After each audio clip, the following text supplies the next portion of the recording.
And we are back with another outstanding episode of the Square Table Degenerates. Today we are joined by Miss Clair Woolsey. How are you today, ma'am? I'm great. How are you doing? I'm doing good. It's weekend finally. I was just one of those work weeks. It was just like blah. I don't know. I just really wanted to get to the weekend, man. I really wanted to party, have some fun with the people. You know how it is. Oh yeah. Finally get to do what you actually want to do. Literally. I mean, if I could do this for a living, it's like Wayne's World, when he's like, "Oh, if I could, somebody pay me to do this for a living, I would do it." But at the end of the day, You're so close. You're almost there. right. By the time I get it, I'll probably be retired. I'll be at the place where I could have done it for a living anyways. So you know how it goes. All right. So I'm assuming you were born and raised in the Reno area. Is that right? No, I was actually born in Oklahoma. Oklahoma. Okay. Yes. Whereabouts in Oklahoma, and how old were you when you moved or whatnot? So I was born in Oklahoma, in Enid. Okay. I don't know if you ever heard of it. It's a real small town, so that's where all my family is. Then we moved out to Arizona when I was 2, and then grew up in Arizona. 19, I moved out to California, and then from there I moved to Reno, and that's where all the debacle started happening with home shopping to Amazing Race, and now I'm back in Arizona. Oh, so you're in Arizona. Where were you in the place there? Well, where were you in Arizona when you was growing up? You like in Phoenix, Tucson, Mesa? Yeah, like Mesa Gilbert area. Okay. Yeah, I spent when I was in the Guard years ago. I was in oh god, where was it now? It was in Phoenix, but it was like right next to Tempe. Oh yeah. On Van Buren Road, there's a place called Red Rocks Condos, and they had a mission called Operation Jumpstart was the name of it. And my job was to just get people from Phoenix when they come to the airport. I take them to Tucson or Yuma, wherever they need to go downrange in the building thing they were doing there. And I really loved that area, man. It was great, right? I was 2 blocks away from where the Oakland A's play their spring training. Oh, yeah, for spring training. Yeah. Yeah, right in that street. I could literally walk over to the A's spring training stadium. It was right there. It was awesome. Oh, how fun. Heck yeah, man. Heck yeah. Well, thank you for your service. Oh, appreciate it. Yeah. Wow. I tried to, I'm retired now. It's been actually, yesterday was my 9th year being retired. So I've dove in pretty hard into the weed though since then. It's a lot better now. Cause like when you're in the service, you can't smoke weed, but now that you're out, you can do a lot of it. So it's that part, I really like that part. I really do. Whatever helps. That's what I say. Whatever helps. Right. So like when you were coming up in Phoenix there and growing up, what was your like earliest activities you were doing? Were you into the snowboarding then? Were you like a dancer and like what was you? So I grew up on a ranch out in Mesa. Okay. And my whole family like rides horses. They're into the rodeos and all that stuff. So I grew up kind of in that type of lifestyle. And then I was really into dancing, and I danced competitively for a long time up till I was about in high school. And then, so that kept me busy from riding horses and dancing, kept me out of somewhat trouble. And then, from there, I went to school in California, and I spent about 7 years like in the Carlsbad area around there. And then my dad called me and told me, you have to stop being a beach bum and get your life together. So I decided to move, and I went to Tahoe and I became a major snowboarding bum. I mean, there's still beaches in Tahoe. You just can't use them all the time. Well, exactly. Right? And my dad was like, you do realize you only want to live like where people vacation. And I was like, yeah, I'm not an idiot. Obviously. My only experience in Tahoe, I just wanted to drive up. It was weird. We had a rental, I think.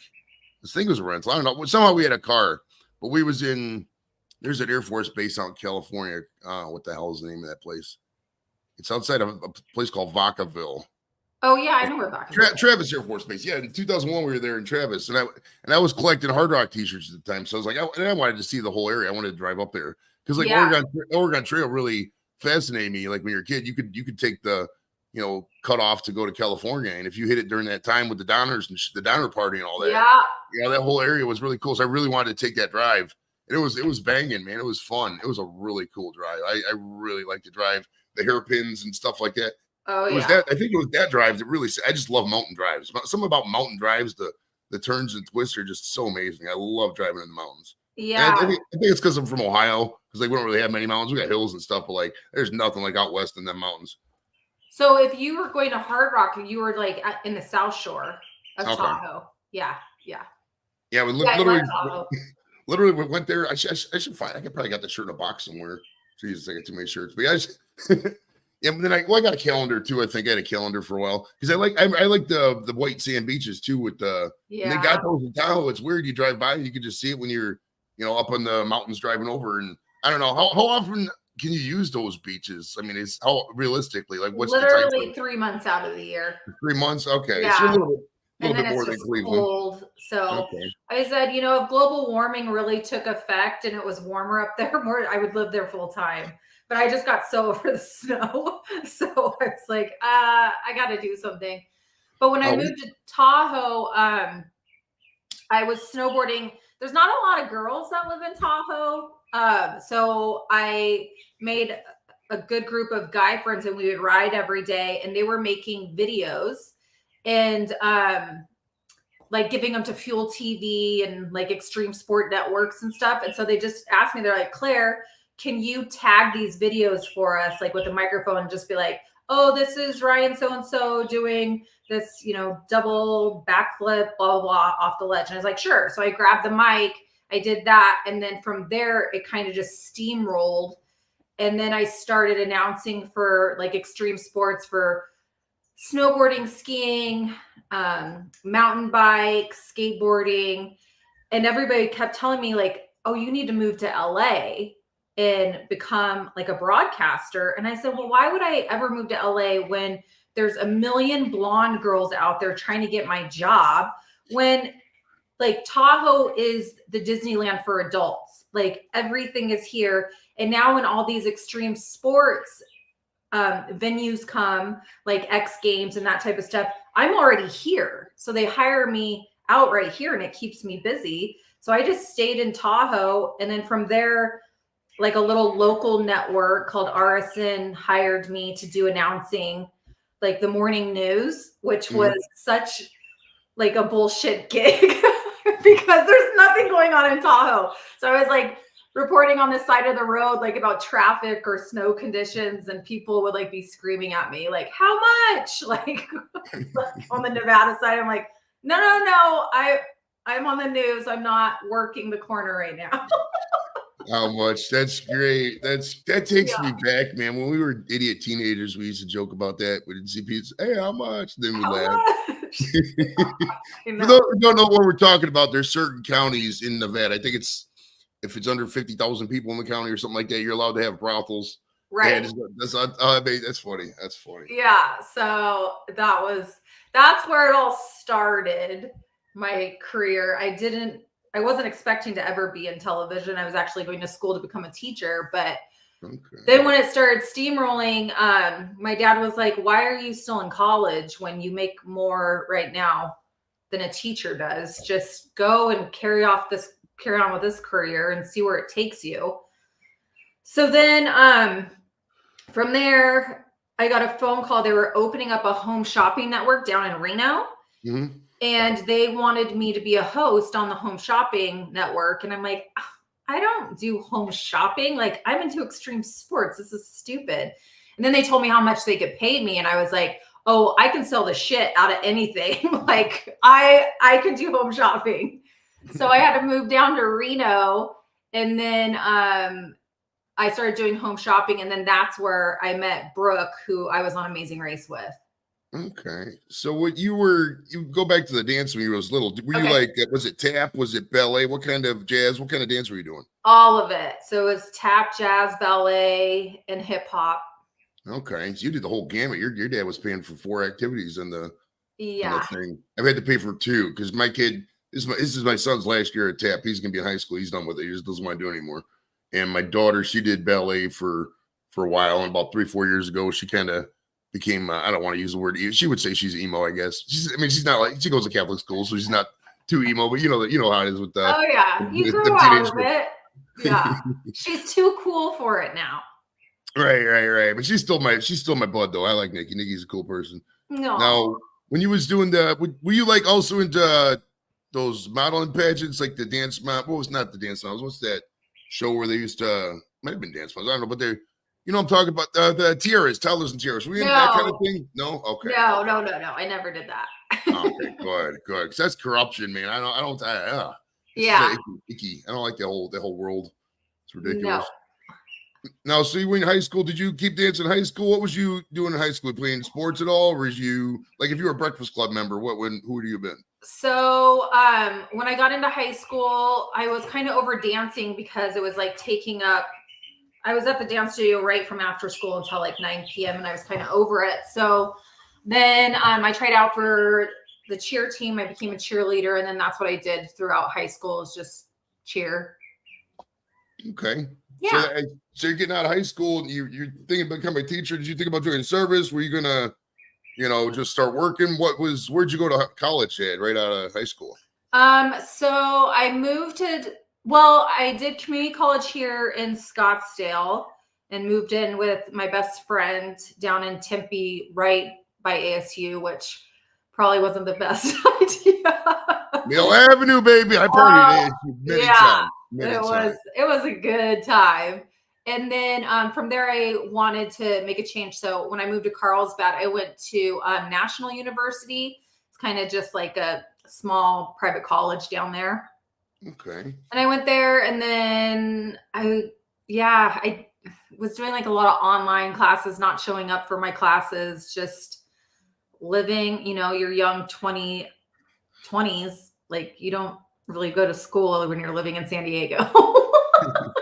It was way too much fun. So yeah, it was a good time.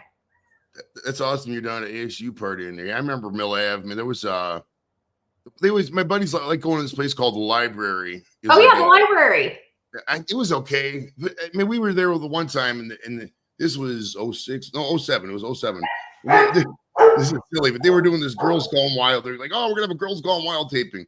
So me and my guard buddy show. It's three of us and a girl was with the group, and we went down there. And it literally the girl with us and maybe one other girl it was like 80 dudes sitting there. And the girl who's with us, she's in the military. She can't, do anything. So, yeah. And it's like, it was the biggest waste of time I've ever seen in my life. And I've heard so much bad stories about it. Like in hindsight, if I knew what I knew about like how the Girls Gone Wild guys operated and how they did shit, I would have never supported any of that franchise. Like it's so asinine, like how they operated.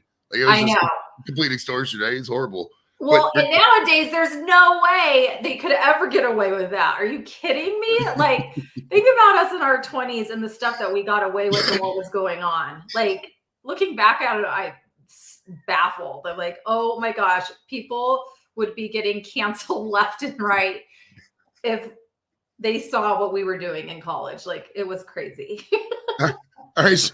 So after school, or you did most of school, and that's when you can start getting into the extreme sports and the announcing and all that. Did you get to meet all of the famous snowboarders and all that? The Shaun Whites and all that, or what was? Oh hell yeah! Now do those guys really party? Like it's a stereotype? You're like, hey, what's up, man? Let's go smoke, or is it kind of they just regular athletes? What's the deal with that? They definitely like to party. They like to have a good time. In the extreme sports world, it's actually like a really small network. So like when we're on tour doing all these events, like you see all the same motocross guys, you see all the same snowboarders and skiers. I interviewed Tony Hawk, and he was amazing to talk to. And his mom actually got me the interview. I was hiding. I like snuck into the back where all the trailers were at. I jumped a fence and I was squatting, hiding with my camera guy. And this like sweet little lady came up to me. She's like, honey, what are you doing? And I was like, I'm trying to meet Tony Hawk. I need to get an interview for Fuel TV. And she was like, I'm Tony's mom. And I'm like, oh my gosh, this is great. So I sat and I chatted with her for a while. And then she introduced me to Tony. And I interviewed the both of them, and they had never done an interview together. So it was like a really cool experience for them and to hear their banters and their stories. And she was talking about like how when Tony was younger and all the things. So it was really, really cool. So yeah, like Tony Hawk, Shaun White, he's awesome, super mellow. Everybody always says that he's high maintenance, but I don't think that he's high maintenance at all. What I saw, like, he was super nice and attentive, and like I had to direct him to like the award stage and everything for X Games. It's just like that dude is busy, so he can't like stop and talk to every single person as he's walking. So I think that he kind of gets a bad rap about like not acknowledging people, but it's like the guy has so many places he has to go and so many interviews and all the things. And my producers from X Games, they were like, how do you get these pro athletes like on the award stage so quick? I'm like, well, one, I get my PAs. They're all these hot young girls. I give them a case of beer and I have them go get them. And they always just follow them right up to the stage every time. I said, hot girls and beer. You could get any guy to follow you with that. And it works every single time. Oh, yeah. I'm the same way with that. We always joke about titties and we show me some cleavage and give me some butt that I'm just running. I'm looking. I may look at that point. I know. I was like, it's not that hard. They're men. Go on now. All right. So you kind of talked about how you got into the home shopping thing. They just kind of offered you. It was just like a local, because there's the Home Shopping Network. We have that. I remember that going back to the 80s. I mean, they had that in Channel 61 here in Cleveland, and it would just be all day. Was it Home Shopping Network, or was it something they were just doing local? Describe how you got into this, like the intricacies of it. So it was called Jim's TV, and they actually were based out of the UK. They have one still going in the UK, and it's super successful over there. So they brought it over to America. And so it was nationwide. You could tune in 24/7, and we were always selling jewelry 24/7. And it was really strange. It was like a reverse auction strategy. So say like I would be like, okay, I have this ring coming up and we're going to start it out at, $1,200, and I only have 13 in stock. So, and then I would talk about the ring, and then the price, my producer would drop the price, and it would be like, okay, now it's going for 800. I only have 7 left. You guys have to hurry up, call in if you want to grab this diamond ring for $800. And then we would get it all the way down to like 300, and then it would just like go bonkers and sell out. And so it was kind of like a game show home shopping network, which high energy, super fun. I always did the late shift. So I'd come in at 9 and I wouldn't leave till 2 a.m. So most of my viewers were high and drunk, which I loved because I was selling the shit out of everything. So yeah, it was a good time. It was a good gig. So yeah, I did that for a couple of years, and then unfortunately they're not around anymore. I don't know what happened. So a lot of the hosts and stuff, they all like live in Austin, Texas, doing like jewelry TV or something. I don't know. All right. So is that where you met Brooke? Yes. Okay. Did you guys, were you like, okay, Claire and Brooke, you guys are working together, go on the camera, or did it develop? How did you end up, were you just like guys work different shifts and they just bonded? How did you guys end up becoming this friends? Is a really funny story. So Brooke was on the show before mine. She always had prime time because that girl, she just nails it. So, and then I would come on after. So I was going to have like an ugly sweater Christmas party at my house. And I was living with my roommate. His name was Evan at the time. So I invited Brooke. I'm like, hey, just come to the ugly sweater Christmas party, blah, blah, blah. So she comes over. We have a great time. Well, my roommate falls in love with her. Is like, that is the girl I am going to marry. Claire, make it happen.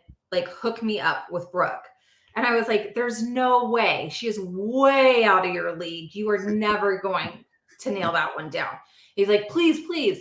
So he was like, invite her over. I'm like, well, I don't know Brooke that well. Like, we just kind of like cross in the hallways and go to meetings together. He's like, what is she into? I'm like, I don't know. She talks about The Bachelorette all the time. He's like, great. Tell her to come over and watch The Bachelorette. And I'm like, I don't even watch The Bachelorette, but okay, whatever. So I'm like, hey, you want to come over and watch The Bachelorette so Evan could start like hitting on her? Well, Evan, so she's like, oh, sure. So Evan makes this, like, because he's an amazing cook, he makes this whole gourmet dinner, and she walks in with her boyfriend. So then Evan had to sit there and cook dinner for her and her boyfriend, and I just left because I was like, this is ridiculous. This is so stupid.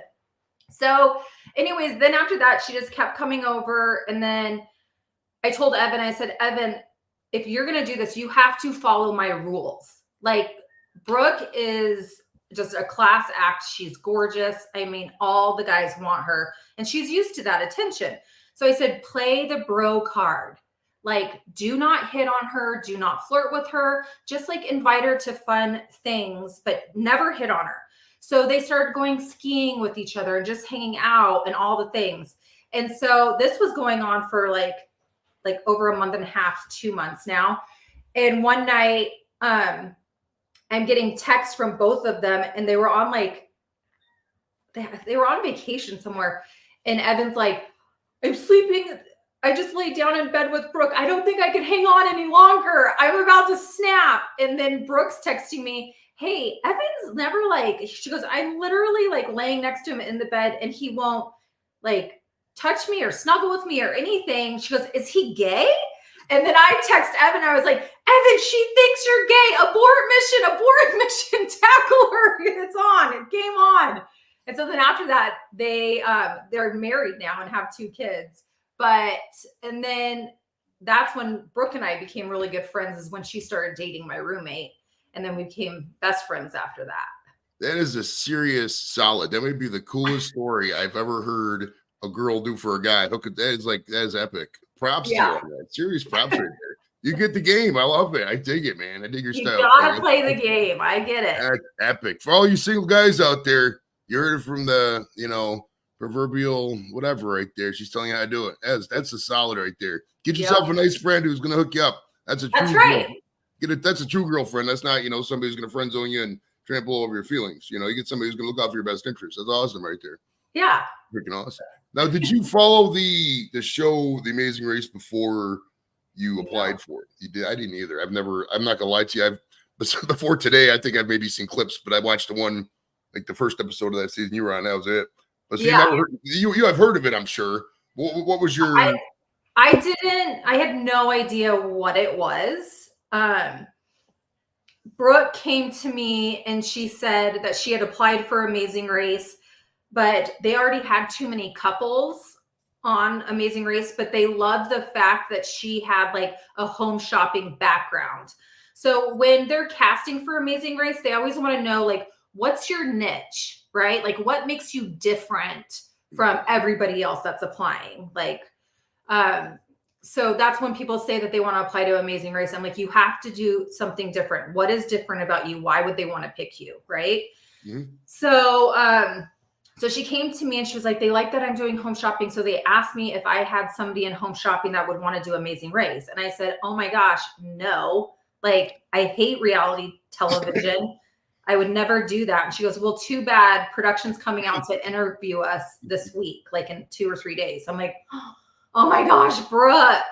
So the producers came out and they filmed us. And then after that, they said, pack your bags. You're going to LA for your second round of interviews with corporate. And then we did that. And then it was go time. They're like, you guys are leaving in a month and you're not allowed to tell anybody. You have to sign this like $10 million contract that you won't talk about what you did on Amazing Race. You can't tell anybody but one person that you're gone. And literally production calls them on a Friday and would be like, Claire's okay, click. And that's all they know. So it was hard because we left in June and I was getting married the 1st of August. So I had to tell my wedding planner, like, I'm gone for 30 days and you can't talk to me. And she was like, what? Like, you're the worst bride ever. I'm like, well, pretty much everything's done. So anything else that needs to be done for the wedding, just ask Cole, my husband, which was not a great idea. So, so, and then they tell you to pack like anything from, you have one backpack and they're like, pack anything from bathing suits to like ski clothes because you don't know what environment you're going to be in. So yeah. And then, yeah, we took off to Amazing Race. And then my husband now, he was dropping me off and he just looked at me and goes, Claire, just don't do anything that would embarrass me. And I was like, what would I do to embarrass you? That is so stupid. Why would you say that? And then the first leg of the race, I get hit in the face with a watermelon. And I was like, oh, that might be a little embarrassing. That's amazing. And a race. That's fun. That's hilarious. All right, now, so I did watch the first episode. I literally just watched it, so it's fresh in my mind. Okay. It's all on Netflix, guys. If you want to watch season 17, right? Season 17 of Amazing Race on Netflix. Mm-hmm. Now, did Chad and Stephanie end up getting married on the show, and are they still together? Yes, they are together, and they have 3 children. Okay, good there. Same question for Jill and Thomas. Jill and Thomas are not together anymore. They broke up after the season, and now Jill is married, and she has a little girl. Oh, okay, good for Jill. Good for Jill. Yeah.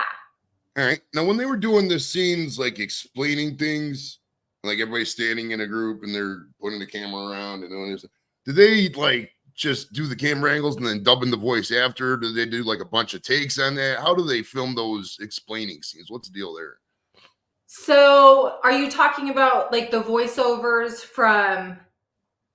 Like when everybody's standing in a line and like, okay, guys, we're here at the Amazing Race and we're doing this. And then yeah. No, he's announcing all of that. Okay. And then there's no retakes. That's the one thing that I find really genuine about Amazing Race is you can't retake. You cannot recreate this stuff or fake it. Like you are running. And if you mess up, you mess up. If you're crying or you say something bad, I mean, it is what it is. Like, because you're literally running and sometimes jumping off a cliff. They can't be like, oh, can you go back and do that again? Or, or say this again. They never do that. And that's why I think it's such a cool show because it's real. It is what it is. Okay, so every challenge you're going through, so when you're on that little raft and you're going across the river, they just, you go until there's nothing, I mean, obviously they're picking what they want to air. They want to make it friendly for CBS. I mean, they're not going to, pick the swear words part of it, but I mean, so everything's just straight authentic right off the rip, huh? Yeah. It's really, really cool. I actually was talking to one of our producers and I said, I can see like where you are trying to make Brooke and I look like the mean girls. And, how they do that in a reality TV show, they are always like, she's the villain or whatever. And he goes, Claire, we can't make you out to be anything that you aren't. And I was like, oh, that's a good point. I was like, note to self, don't be the mean girl. Okay. Yeah. So, and they all bet against us. So after the show wrapped up, I guess they told us like in the beginning, the camera crews and production, everything, they all place bets on who they think will go throughout the race. And they all betted Brooke and I to be the first ones out of the race. That's awesome. That's awesome. I know. I was like, touche. All right. So when you guys get to England and you're in the rental car place, did you know how to drive a stick shift, much less a left-handed stick shift? How did I think Brooke was driving a car, right? How did you guys figure that one out? So we both know how to drive a stick shift. Our dads taught us how to drive stick shifts. So it was a little funny at first getting used to it. And everybody in their cars, like the 11 cars that were all going, everybody's like, because we're all trying to get used to it. Brooke caught on and Brooke drove throughout the entire race because she doesn't really know how to read a map. So I sat there and I read the map the whole time. It takes me back because the only time I ever really, I'm a city guy. I'm a city boy, Claire. I'm not really, I mean, don't get me wrong, farms have their place. It's just not, Joey Edibles isn't going to be on them farms. I can tell you that right now. I don't like those. I'm used to like industrial solvent smells, like steel mills, factories, stuff like that. Yeah. I go out in the country, it smells like chickens and horse shit and poo, and it's just gross. You know what I mean? So I'm a city guy. So I totally forgot what I was going to make with that point, but well, we were talking about like maps and getting around. Oh yeah, the map. Yeah, we rely on Google so much now. Like even in my car, if I even know where I'm going, I still program it into my car. I don't know why, But so to go on Amazing Race, you have no technology, and you have maps, and you're just like, oh my gosh, I haven't had to read a map in years. So it's like teaching yourself. And now I don't know, because I haven't unfortunately watched Amazing Race, but the new, like the younger kids that are on there, like, do they even know how to read maps? Like, how do they get by? You know what I mean? Just a different generation. So I know my kids wouldn't know how to read a map. Well, like when they showed people stopping in for directions, and obviously, you got the camera crew has to follow you around. Is there like a dedicated crew to you? Is there like 3 camera crews that just rotate? I mean, are you on camera all the time? And then there's, 180 hours of footage that there's never going to use. What's going on with that? So what they do is they set up every team with 1 camera guy and 1 sound guy. And every leg of the race, they rotate. And the reason why they do that is they don't want the teams to bond with the camera crew and sound guy.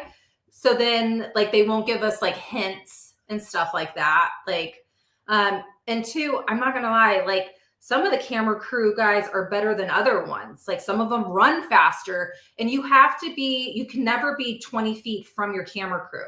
So like if you're running and your camera crew can't keep up, you have to stay behind until your camera crew is with you. Same thing with on airplanes. If you get in first class, because you always want to be the first one on an airplane because you're the first one off and you just book it out of there. So when you get your airline seats and everything, you have to book it for you, your teammate, your sound guy, and your camera guy. So if you don't have 2 seats for your camera guy and your sound guy, then you don't get to sit up front. Like you're with your camera crew all the time. And then, so every leg of the race, they switch it out. But we bonded with all of them because they're rad. Like they're hilarious, so fun. I'm in contact with most of them to this day. So, I mean, you work with people like that, you're going to bond. I mean, if you're with somebody, you're either going to hate them a lot or you're going to bond. That's just how I've, usually when 24-hour operations like that, because you're all in this together kind of thing. I mean, not that a reality show is a struggle, but it is a struggle, and the camera crew is following you on the journey. So I totally get the bonding thing. You know what I mean? Yeah. Now, when you pull up to, we got to talk about the watermelon. It's the elephant in the room. I mean, it's what it is. Yeah. Now you're pulling up the East North Castle and you're going to the thing. How many watermelons did you launch before the fateful incident? I think 2. It was only 2. They showed like a bunch on the show. They made it seem like you threw like 6 up there. Yeah. So I think it was like 2 or 3, but I wasn't even making it to the night. So I knew that I had to get more tension on the slingshot. So I literally like laid myself down to get that tension on it. And what we think happened is that there was too much tension. So then when the leather, it wrapped around the watermelon and then it flung back. And that's when it hit me in the face. Do you mind if I show people just so they know what we're talking about? Oh my gosh, no, go for it. All right, stand by, guys. Okay. This is from season 17 of The Amazing Race, episode 1. That night, who's boss?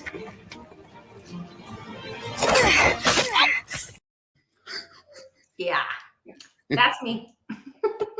Sorry. Right in the kisser. And you got to admit yourself. I mean, because I've had funny things to happen to me. It's like falling on ice and stuff like that. When you see that, you still chuckle a little bit. Of course. I chuckle more at people's reactions. Like my husband has it like in his phone ready to bust it out at all times. Like right when we meet people, he's like, have you seen this video? This is Watermelon Girl. But to see people's reactions are like, no way, that's you. Like, oh. So it's a great conversation topic piece, I guess. And Brooke's in there every take, like, you got this, sister. Now, I got to talk about the aftermath, like right after this. They only showed like a 5-second clip, and Brooke's like, oh yeah, that's why they call it The Amazing Race. It's a challenge. Yeah. And they cut the commercial. Mm-hmm. Like, did you like get checked for concussion at all? What was going on there? So right afterwards, you probably know that's like when something traumatic happens or you're in a car accident, you don't really feel anything and you don't realize if you're hurt or not. So I was laying on the ground, and then of course we're in England. There's a cycle like juggling, like looking at me. And I'm like, what happened? And my face was numb, and I started pulling off like red chunks. and I thought it was my face. I thought it was my flesh. And I was like, is this my face? Is this my face? And Brooke's like kind of smirking. She's like, crew, they scattered. And like I was saying before, your camera crew's always with you. So when they left, I was like, oh, this is bad. So then the medical team did come in and they just like took a pencil. They're like, follow the pencil. Who's our president? Where are you? I answered the questions. They left. Camera crew came back in. And I'm thinking like, well, we're going to go to the hospital. Like I have to get checked out. And so that's why I was like, well, what do we do now? And then Brooke says, they don't call this Amazing Race for nothing. So I was like, what the fuck? Like, are you kidding me? So I just jumped up and we ran to the mat to go see Phil. And we still came in fourth out of 11 teams in that leg. So like, what is that? I mean, this is a general healthcare situation, something like this. Do they have health insurance that the show covers? Like if you're in Thailand and you break your leg, do they cover all that? Or is this out of pocket? Explain that situation. I think I have to remember the contract. I mean, they're really not liable for anything. Like you're pretty much signing your life away once you go on any of those reality shows. So God forbid anything did happen to me, they're not liable for any of it. So wow. That's crazy, yeah. Right? Do you think that, I mean, in hindsight, do you think they're just using people for the sake of TV on some of these shows? What's your take on that? No, I don't think so. I think that, like I said, out of all the reality TV shows out there, I think Amazing Race is so cool because you're literally running around the world and going to all these places that you would have never thought of going to. And like the security team and everything, like used to work for the president. Like they are on top of everything. And they go and they run all the obstacles before us. So for me, after getting the hang of it, like jumping off the bridges and jumping off these cliffs, by the end, I was like, screw it. Like, this is the safest I'll ever be doing any of this type of stuff. So I think it's a really cool like concept how the creator Bertram came up with this idea of like literally racing around the world and having to communicate with the locals to figure out where your next journey is. And that's the coolest part is just seeing like all these different, I mean, we went to Oman and Bangladesh and it was just, those are places I would have never gone and the people were amazing. So I don't know. It was just a really, really cool experience. Now, after you get back to the two more questions on watermelon, I'll ask you a couple more things. Oh, go for it. Did you swear at all that they cut out? I mean, is there like an unedited Amazing Race, unedited, too hot for TV, where there's like you just going fuck, you know, like 3 times through? There's no way you get something like that and you don't swear. I mean, what happened there? Everybody asked me that. I don't know. We didn't swear that much. I know that there are people that do swear and they just bleep it out, but I don't know. I cuss a lot more now than I did back then, I guess. I don't know. You think you're kind of just conscious you're on TV, so it's like the less I swear, the more they're going to air this. Yeah, I can feel that. Yeah. And what is the closest thing you could compare getting hit in the face to a watermelon to somebody who's never been smacked in the face with a watermelon? This is a random question.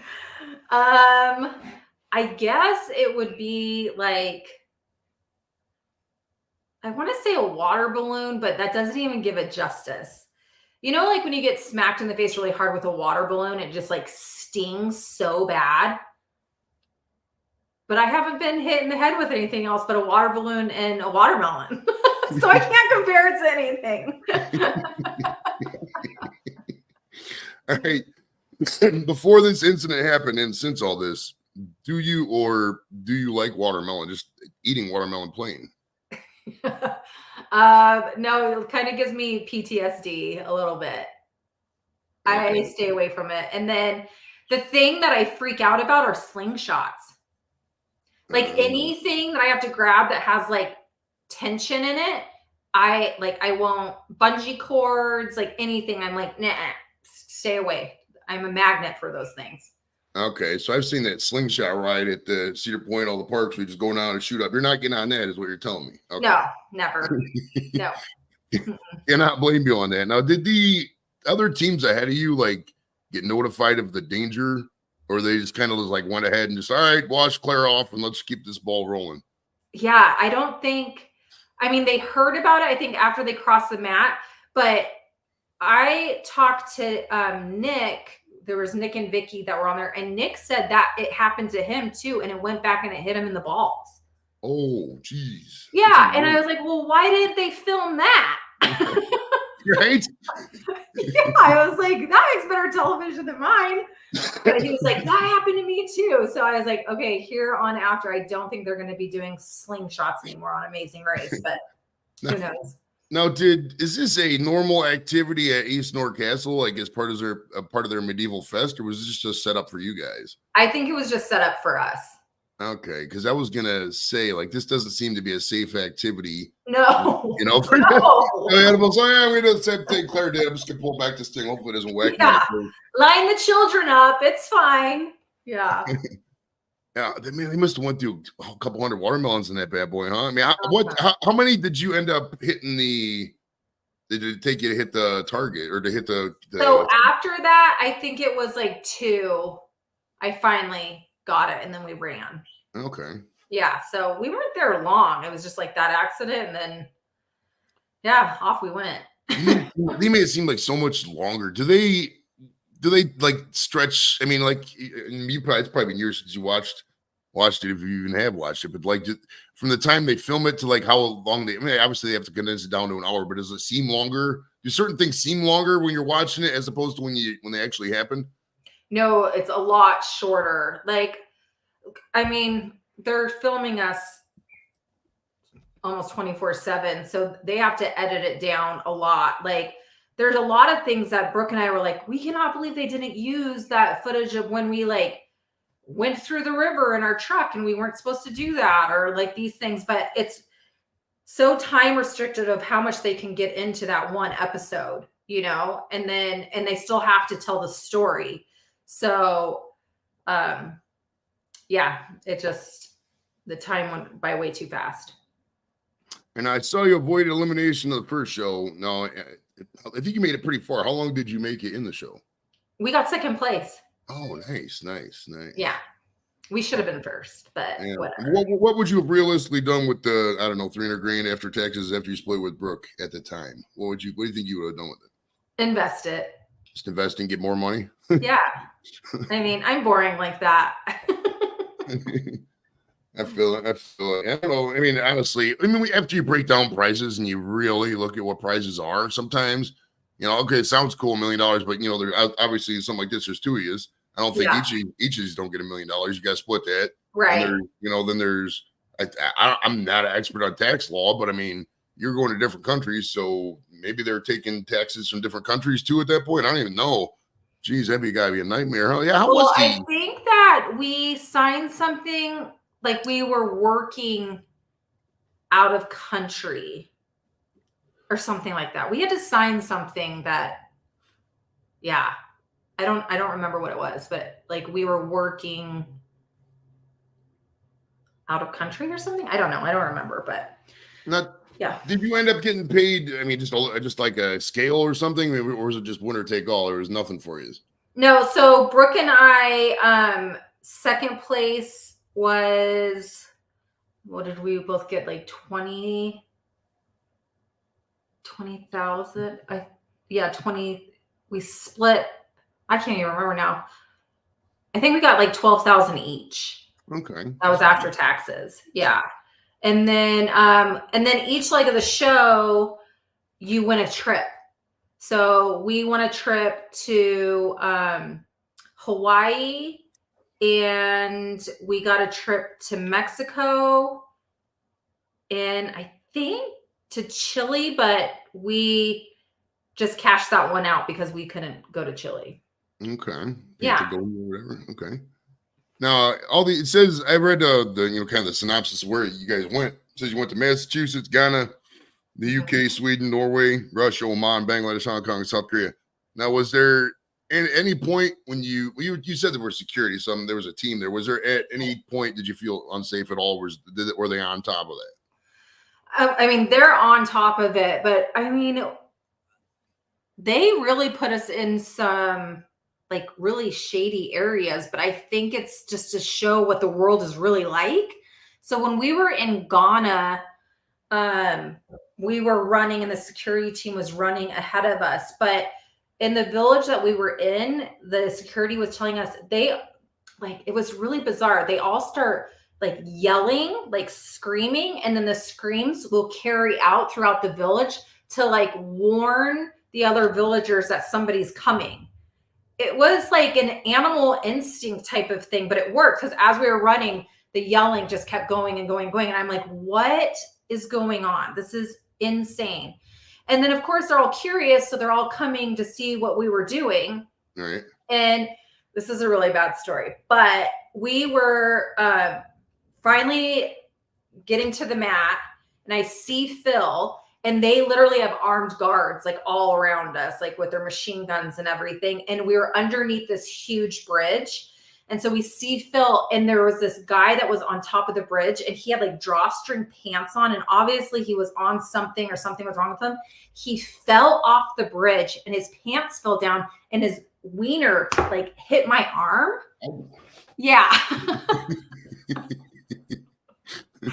And I was like, oh my gosh. And so obvious, like military like, takes him away. Like I was like, and Phil is looking at me, the host of the show, and my camera guy's like, oh. And they're like, Claire, you just got syphilis for sure. But it's like, you don't know what's going to happen. Like, you're like, is that going to make the show? No. But yeah, that's on the 2 Hour for TV. Was there a place that was less than you thought? Like, oh yeah, this place is amazing, and you went there and kind of like, oh geez, this is a little more underwhelming kind of thing. No, I loved everywhere we went, but Bangladesh was tough. I mean, it's third world, just children running all around the streets. They don't have sewage systems. It was really hard to see that. Like, we don't get to see that, and it's so overpopulated. And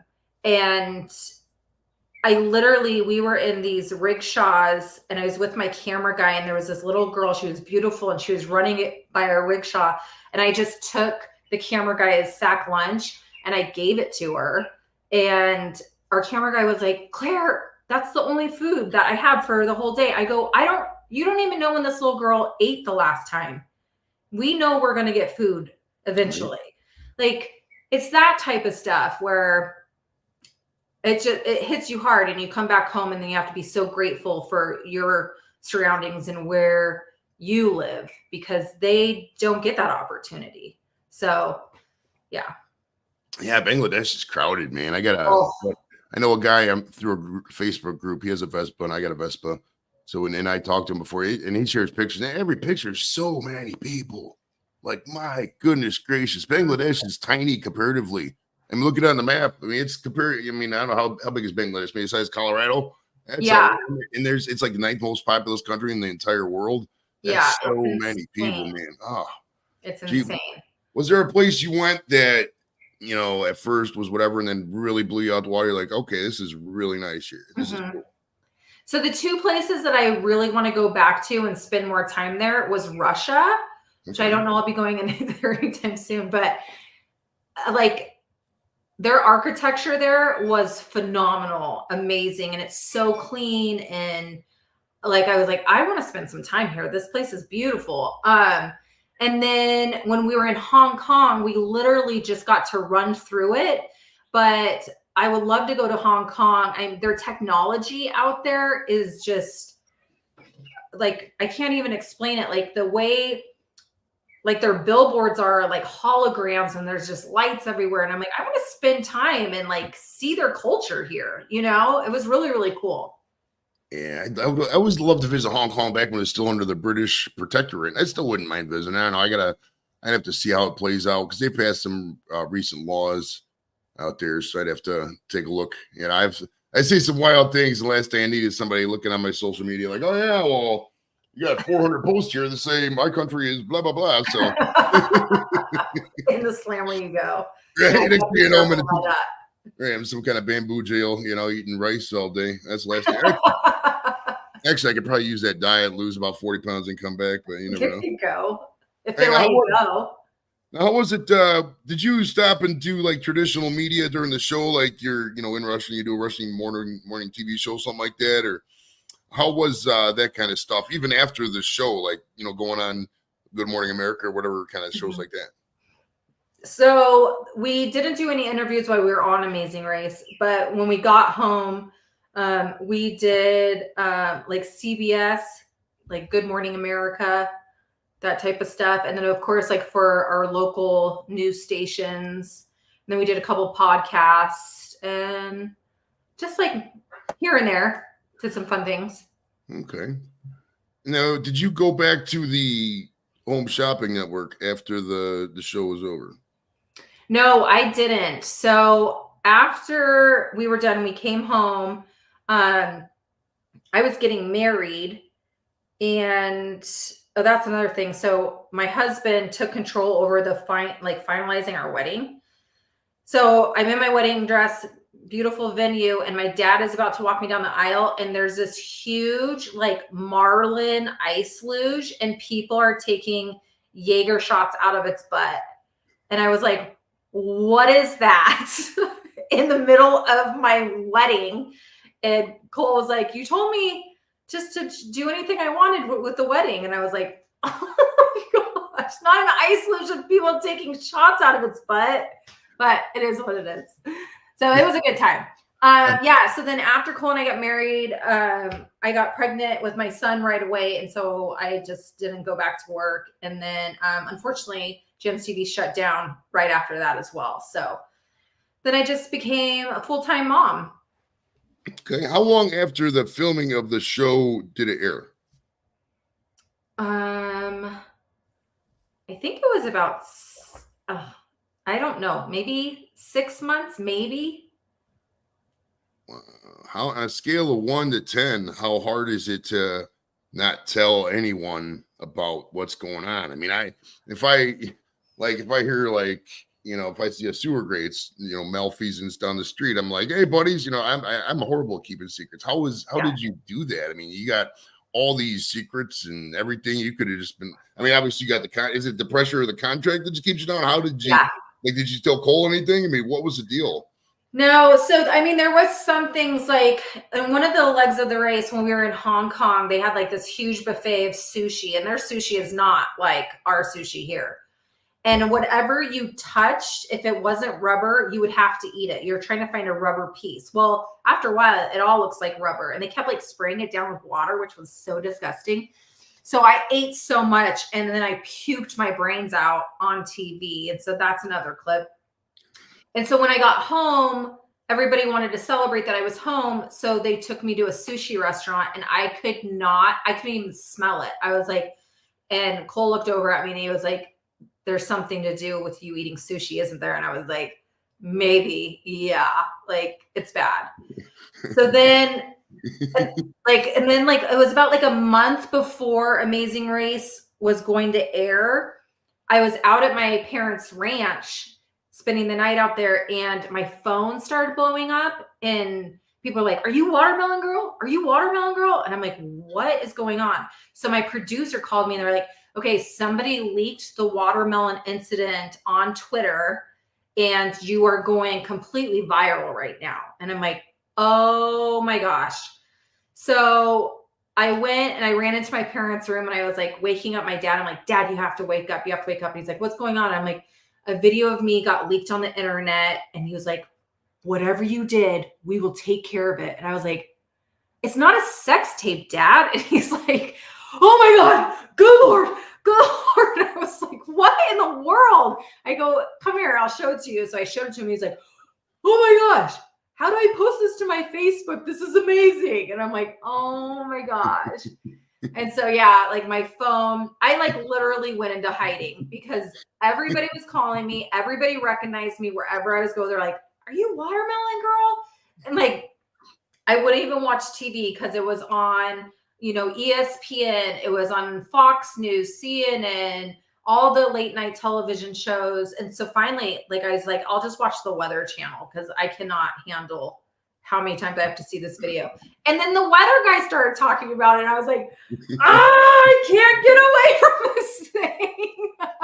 This is amazing. Oh my gosh. So they I didn't realize it leaked before. So what you're telling me is that when the show did air, did you and Brooke watch together? Or you just didn't even watch it? What was the deal there? No, we did. We had like a premiere party in our town. So like all our friends and family came over and watched the first episode. It was really fun. Okay. So when the watermelon, I mean, at that point, everybody kind of knew about the watermelon. Did they? Exactly. Did they all go, oh, and just start busting up? I mean, what was the lots of O's and like, I don't want to laugh. That looks like it hurts. I feel so bad for you. I was like, just laugh. I'm fine now. Like, you can laugh about it. I don't get offended at all. I laugh about it. So I just think it's funny because like I'm going viral again on Instagram because somebody reposted it. I don't know if you saw it, but the comments are the best part because everybody thinks I'm dead. They're like, don't make fun of her. She's dead. And I'm like, I'm not dead.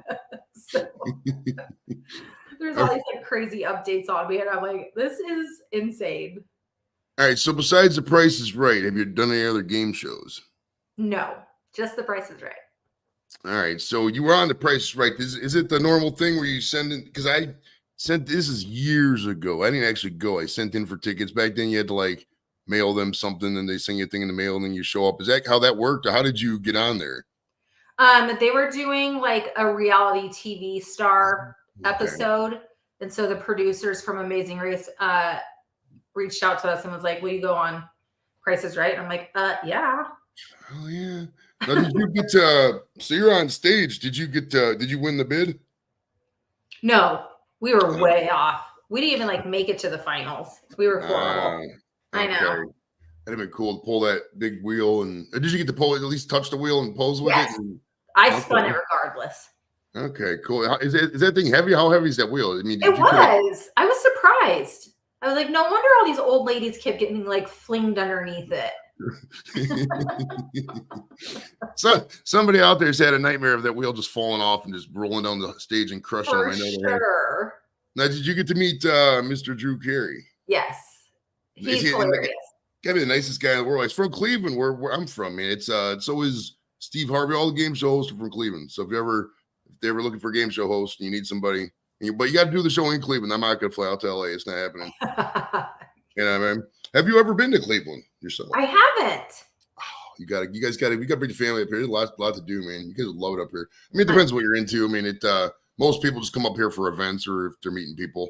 Yeah, that's any state really. There's stuff to do in any state. You just gotta be proactive. You know how it goes. Yeah. Well, my son he was like, "Who are you doing the podcast with?" So I was showing him your social media, and he's like, "Oh man, he's a Browns fan." Right? Not exactly coy about it over here. What team do you? What team do you guys root for? He's a huge Bills fan. Huge. Okay. So right up the road. road. We're rooting for the Bills.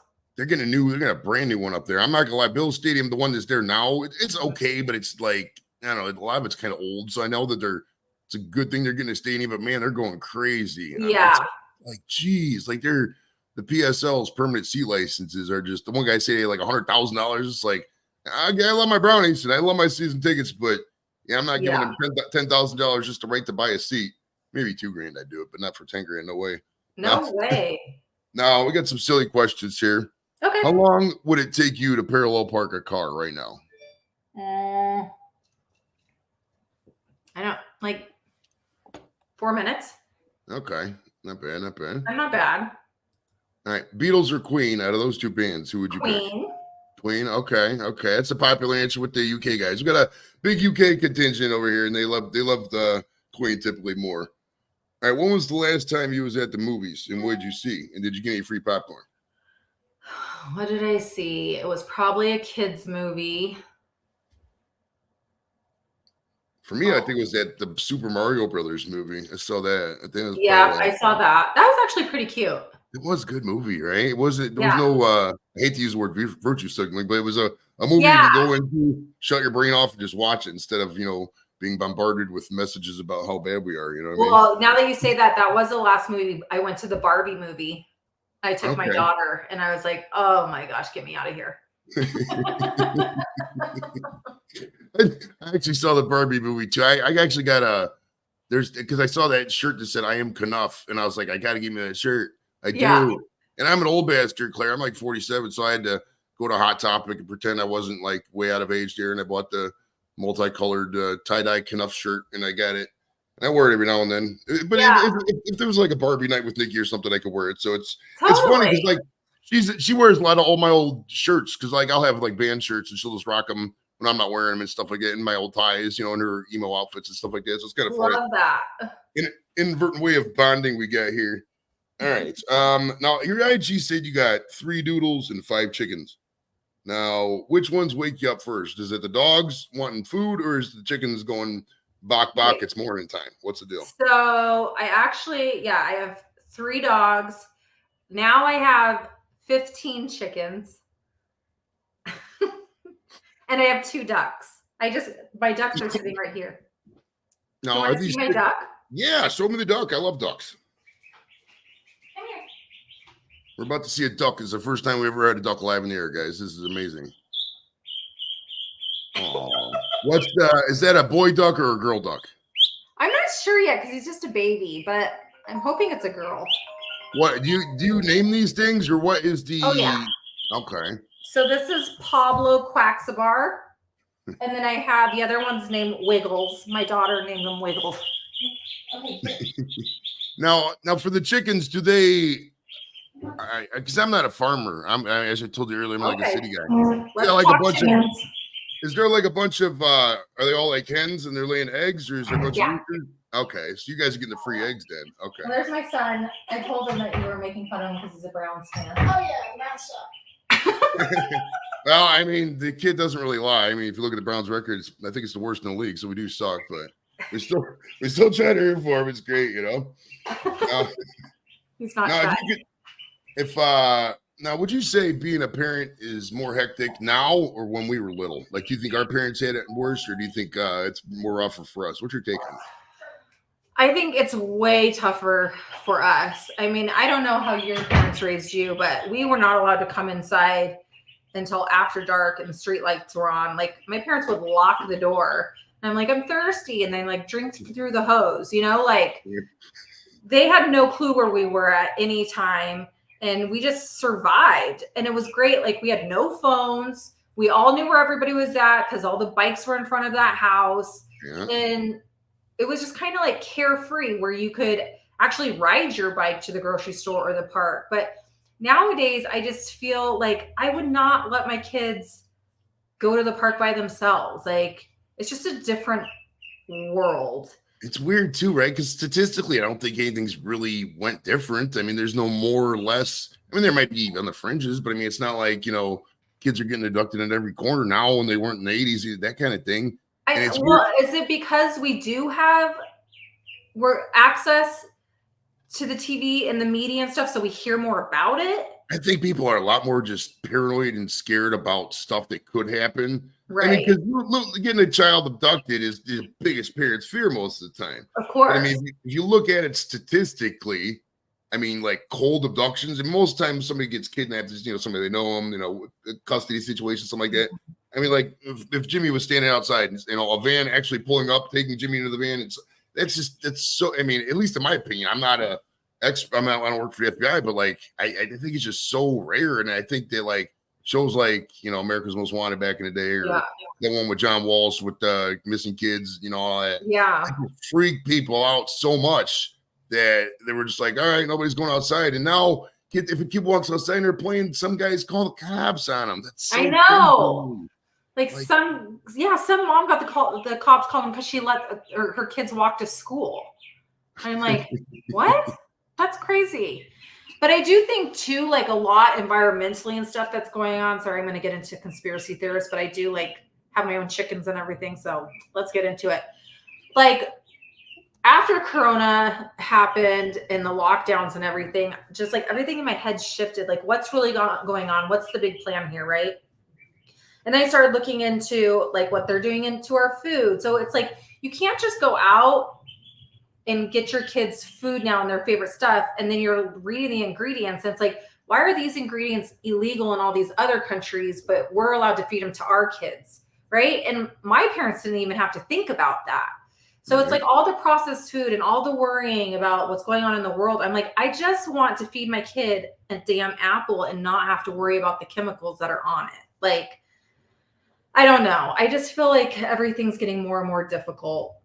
It is. Well, they don't want you to succeed. And they're not necessarily you and me, but just in general. I mean, if you look at how they do things, they don't want you to have an affordable house. They don't want you to have affordable health care. They want you to struggle to work so you can be dependent on the system, so they can get everybody in the system so they can, control freedom. And once they control freedom, they control thought. They can make you do whatever you want. And that's, why I love platforms like YouTube. I love just talking to everybody because, stuff like this is the last remnant. I mean, people think it's corny when we talk about digital revolutions, but YouTube and places of the sort, some people, say, oh, we could censor YouTube, whatever. The last places you can really say stuff, you gotta, sometimes you gotta be smart about it. You can't trigger the little algorithms they got going, but I mean, it's freedom of thought, freedom of expression, freedom of speech in the world. I mean, you don't want it to be gone. You do not want that freedom to say what you want be gone, because once that's gone kaput, then you gotta take up arms, that kind of stuff. It's crazy to think about. It's terrifying, and it's actually becoming like such a reality, and I never thought we would have to think about it, and it's constantly like put in our faces now, and I'm just like, I know that we'll be fine, but I am scared for the next generations. Yeah, I'm just gonna look at it like this. I'm gonna make sure all my kids get a house as best I can, and then the rest is up to them. I mean, end of the day, there's not what we can do when we're long gone. I mean, we just hope for the best. I mean, if the country's buried 100 years from now, good luck in the year 20. What would that be? 21, 24. If you're watching this in the year 21, 24, good luck to you. Hopefully everything turned out. We wish you the best. See you on the other side. Watching this at the digital archives from the space moon base or some shit, right? All right. Now, are you done with TV and entertainment, or once the little ones are out the house, do you go get back into it, or what's the deal there? No, I doubt it. I mean, I know I can't go back into extreme sports. I mean, even the guys that I interviewed, they're not even doing extreme sports anymore. We're old, I don't even know who's on the circuits right now anyways. So I wouldn't probably go back into extreme sports. I don't know if something was presented to me, maybe, but I don't know. Right now I'm just full-time mom. And then I also do interior design. So that keeps me busy. Okay. What, just for realtors and stuff like that? What would describe that business, or what you do? So I do homes, like remodels. We do a lot of reconstruction. We do new builds, custom homes. So yeah. Okay, cool. Yeah. Do you have anything else to promote and talk about your social media and how people can get a hold of you if they want to? I am on social media at Clair Champlin Woolsey, and I don't have anything to promote. I'm really boring, Joe. Sorry. I'm just a wife and a mom that got hit in the face by a watermelon. That's just it, Ain't nothing wrong with that. Nothing wrong with that at all. Nothing wrong with that at all. We'd like to thank Miss Claire for coming out. It's been an honor. Don't forget the comedy show is May 18th. Come to Cleveland. Watch it. It's gonna be amazing.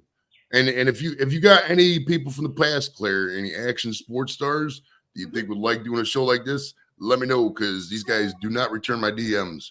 Okay, yeah. I can help you with that for sure. Oh, heck yeah. It's been awesome. Thank you so much, Claire. Appreciate it much. Of course. All right. Bye, We'll talk to you later. Bye.